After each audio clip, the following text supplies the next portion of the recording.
Hey everybody, Scout Crafty here again. It's Mishmash Monday. I wanted to start off today by thanking you all very much for your wonderful comments and congratulations on my 1000th video that we had on Friday. A lot of you chimed in. A lot of you let me know what kind of videos that you thought that you enjoyed, and I really appreciate it. Thank you so much. And I was looking at some of the comments back a couple days ago, and a good friend of the show by the name of Wayne, who watches this show with his grandson, Landon. And Landon is a Cub Scout. For those of you that don't know, Cub Scouts here in the States run from the ages of 5 to 10, Boy Scouts from 11 to 17.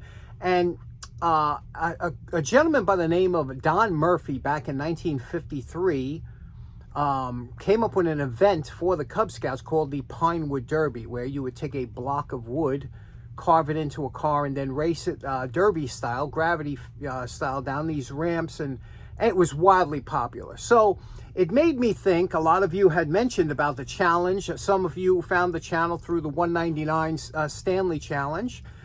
You know, when we got too big after a while, after we hit 25,000 subscribers, it was kind of too big to do challenges because it was just flooded with entries, and especially if they were popular.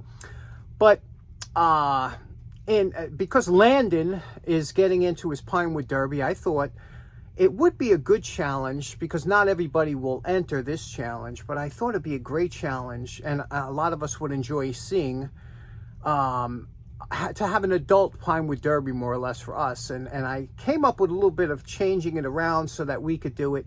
Let me show you what I had in mind. Now, as a Cub Scout, you would buy these kits that would come with a pre-cut piece of pine, usually, and it had slots in there, and that came with 4 nails and 4 plastic wheels that you would press the nails into these slots, and that would keep it aligned so that the cars would go down the track straight. That was kind of a head start, and from there you would design and carve out and make it into different shapes. Now, I used to make a couple cars with those Scouts, and here are a couple cars that I made that just to give them ideas of what could be done with that block of wood. Here you could see this one's done in a candy apple gold, and you could see the design. And again, the paint, you know, you got to do a lot of sanding and things. I made the little windshield out of some plexiglass and a little back. And this was a nice little car. And then this one here in Scout Crafter Red, we had to do. Again, I like the open wheel style cars, but you can have any type that you wanted. Bought some water slide decal kits and just put on there, and then clear coated over. And then just for fun, I showed that what you could do. At this time here, I think I had a lathe, because I turned all this stuff down on the lathe, but a little rotating turret and kind of an army vehicle. Kids always got a kick out of that, but it was just so much fun. I thought, why do we have to stop? You know, we're just big kids anyway. Why can't we do this challenge for our own? Now, for us, let me show you the challenge I had in mind. So for our challenge, or my challenge to you, is to make a car out of a piece of regular construction lumber, which will be a good challenge, because this isn't, you know, quality, super quality lumber, and it, you know, you'll have to get a little bit creative to make this look something. Now, this is a 2x4, okay, and that's the challenge. A 2x4 by the 12 inches is the length. That'll give you a nice length to work with. Now, the only thing you're going to have to come up with is some kind of wheels, and I'll show you about that in a minute. But for those of you who might be overseas or whatever, a construction lumber here, 2x4, is not actually 2 inches by 4 inches. Here, 2x4, and it's funny, it took me a long time when I was a kid. We were doing woodwork, and I was always confused. Why is a 2x4 called a 2x4 when it's not even 2x4? Well, that was, they came up with an excuse, which is nothing but an excuse, because years ago a 2x4 was literally 2 inches by 4 inches, but later on, they said it was that before they cured it and took all the moisture out, and then it, you know, this is the shrunken diameter. So now 2x4 is actually 3.5 inches by 1.5 inches. Okay, so that's what a construction 2x4 is, but by 12 inches long. And you know what's nice about that? This here is what's called a burl, and a burl is a really nice piece, a nice grade of lumber. You can see the grain is very straight, very easy to work with. If you could, this cost about $4 at a local home center if you come across one of these. But the beauty of having this contest is you can get any 2x4. You can always usually find a length without a knot in it that's 12 inches, you know. Here we have at least 6 or 7 cars you could build out of this $4 piece of lumber. Now, you know, I have a couple chop saws and I love it, but is there anything so rewarding as just running your speed square down and measuring out a foot and then cutting it with a good hand saw? And you know I love these hand saws. These, I'm not much for newfangled tools, but I'll tell you, these new hand saws with these new razor teeth, I've been using this for years. This thing cuts like a dream. Now look at that cut. You see, this is how you practice. You know, it's much easier to go over to the chop saw and zip it out, but that's how you practice. Now I'm going to be cutting this down, but there's our blank for a beautiful project. Now, when it comes to wheels, there are a multitude of different wheels you can get. These here are, you can buy these wheels. They come just like this, you know, from any woodworking shop or craft store. Like a Michael's or something like that. You can also get these type here. These are a little bit, they don't have ridges around them, but they're also a nice wheel. You can get those. They come in all different diameters and sizes. Or you could make a wheel very easily by cutting out a circle of wood, or using a hole saw to cut out a disc and make a wheel. Or, like I said, the only thing that has to be wood is the body. You can always also find things around the house, around the shop, like old bearings or jaw lids or anything to make the wheel. It's all up to your imagination. This is where the design and fun comes in on how nice you want this car to look, especially since it's going to be something you made. And it's really nice if you can make it with a young person, somebody in the family, a son, a daughter, granddaughter, grandson, whatever. They would really enjoy getting into this project. I think it'd be great for the challenge. So I think that'll be a nice little challenge to get some of you out of your comfort zone who's never done any of this before. Again, it doesn't matter what your talent, where your talents lie. If you're a metal worker, you can do some cool accessories with metal around the wood body. Or if you're a woodworker, you got all them power tools to make the body nice. And if you're a whittler or a carver, you could carve the shape with a knife. You could do whatever you want. That's the fun of this challenge. And even if you just have a block of wood, if you're a good painter, you can do a lot of good details with just detailing with paint and have a minimal body design. So it should be a lot of fun. Now, as far as the rules go, the cutoff date is March 1st. And don't send in any pictures before the 22nd Wednesday of February. That's when you could start sending any photos of your completed vehicle in to me on the 22nd. By March 1st is the cutoff day. And then on the 3rd of March, we will have our, I will put out the video with everybody's entries. So those are the dates. And I think it'd be a lot of fun. I'm looking forward to seeing, especially those of you who have youngsters around. I think it'd be a really great opportunity to get them in the shop and work on it and have some fun. And it'll be something you can put on the shelf and look at and admire, especially if you do a nice job. Okay, we got some blanks cut out ready, but we got time for a quick rest cleanup. When I bought the tools last week, a lot of people want to see this done. We're going to be getting to this. This is going to take a full day to do, so we'll be getting to this. This was number one, is what you wanted to see done. But another thing you want to see done was that socket set. And, you know, I passed the socket set up by a Mossberg socket set that was $50 and a lot of money. And I have a couple socket sets waiting to be done.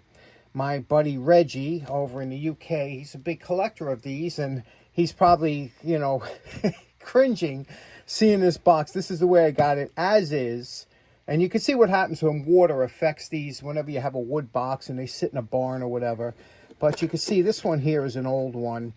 And this one here is a Chicago manufacturer, you know, a very early socket set.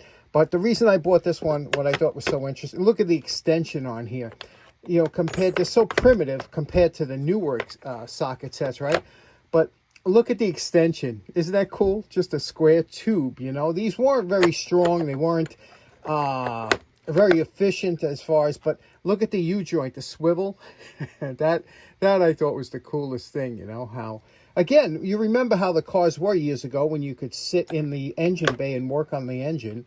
you know, so you didn't having big sockets like this, but it has the square tubes. This is pretty much a complete set, but it needs some cleaning up, but it's as found condition. But the one we're going to work on today to clean up is this Husky tools. Now, you see New Britain, Connecticut. New Britain made a lot of good tools. This was a transition between the early sockets and the modern sockets. They came out with this type of socket set, which was fantastic. They started making very close to modern sockets. They were done very well. Strong sockets. Again, they didn't have the ratcheting type. The ratchets were still semi kind of primitive, and I'll show you how this works. But they did work, and they were great to have along with, and if you're driving in a truck or something. So we're going to clean this up. I'm going to show you what it looked like new. We're going to see if we can get the top to look decent, and let's get started with that. Nice little set. I washed the box here and took all the grease off. My original plan was to try and take some polishing compound, polish out this whole box. I think I could save the inside, the bottom, and things like that. But the top, there's just too much rust under the paint. You'll see here, and you can see it shows up. It starts to flake off on the right-hand side. You can see there was too much rust under the paint. But I think we could do something to make it look even better. The top of the box had too much rust under the paint and everything. So what I did, I jeweled the top. I took all the rust off the box and I jeweled it. It's a nice effect, isn't it? And again, it's a user box for me. The bottom is fine. I could live with that, you know, the little scuffs and whatever. And it's polished and waxed. But doesn't that look sweet, the top, you know, jeweling? And to do that, all I did was I had a piece of aluminum that I zip tied. You could see here I zip tied a piece of Scotch-Brite, coarse Scotch-Brite, onto this, and because you need to have a thicker one when it has to be in proportion to whatever you're doing to make it look right. So that's pretty good. Just freehand jeweling. Now we're going to do the ratchets here. The first thing you have to realize is when they're coated, you can see here, this is called garage grunge, or what happens when you have it in a non-climate controlled area. It gets kind of this coating or whatever that's on here. So what we're going to do, the wire brush will take that right off, but you have to be careful because they might have coated this with a cadmium or one of these other coatings before chromium. See, this here is probably chrome plated. You see the difference? But this here, you don't know what it is. So you always take precautions. Have your ventilator fan on, wear an N95 mask, and that's how you deal with that.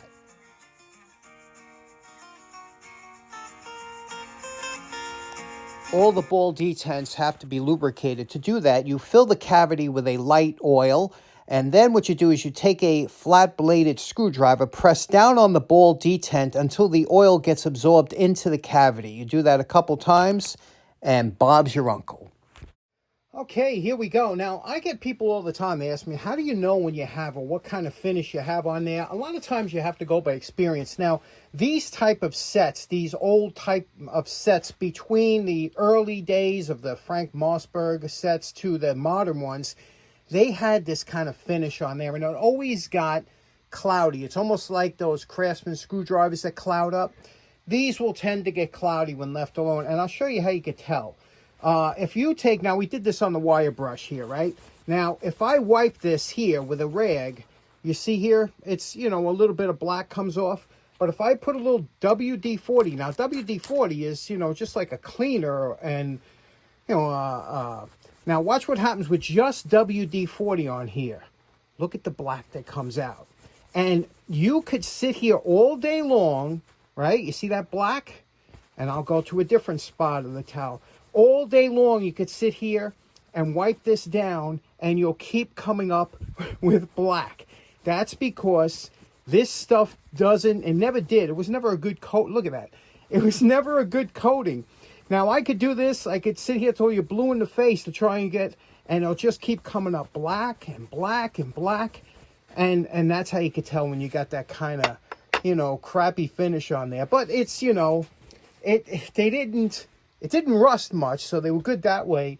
But they, you know, they tend to come off on your hands, and they tend to get cloudy looking, or that pasty, or that that finish, that dull finish. Now, I don't know how these things were set up from the factory, but what I'm going to do is, you know, until I can find out how this was set up, and then I'll make some dividers that'll hold these sockets from rattling around. But let me show you how this set worked and why I still use it. Now, let me show you why these fell out of popularity. Here we have our ratchet, our original nut tester. It's a 3/4 inch. We're going to snap this onto here like that, okay? Now, you can see when we put this on here, this is set up for tightening, okay? And you could see, you could hear, it's very smooth. I lubricate. It's very easy to lubricate the insides of the ratchet. So it's all lubricated. Now, if you want to loosen it, what you would do is you would take this, you put your finger here, you pop this out, just turn this around like this, put it back in, and now you're set up to loosen. Okay, now we're loosening it. Again, if you want to tighten it, flip it around like this. The other side, now you're set up for tightening. Now, if you needed an extension, here's where it gets fun. If you need an extension, you left this part in here. Now, this sometimes would pop out of either side, but you need this little key. And if you needed a breaker bar, you would put it into the breaker bar here. And there you had your breaker bar or your T-spinner, whatever you want to use. Again, sometimes it would stay in one or the other. So if we wanted an extension, you wouldn't need this key at all in here. You take the key out, and the extension had 2 males on each end. Put the one male in one side, one male in the other here, and then you had your long extension that you could work it that way. If you want to put on the ratchet, again, since it had a male up here, you would just put it like that. So you could see it's not as the modern ratchet sets are much more convenient, but these do work. So in closing, sometimes using old tools or my old polish like I use, it just brings back great memories, and it makes whatever task you do seem so much more enjoyable. And that's why we do what we do, I guess, you know. So I didn't clean that. I could have restored that case and repainted it or whatever, but I'm probably going to be using that more than I'll grab my modern sockets. For some reason, I like using that old-timey stuff. Unless you're doing a job that needs to get done, then you got no time for that nonsense. Anyway, thanks so much for tuning in. Hope you have a great day. Take care now. Bye-bye.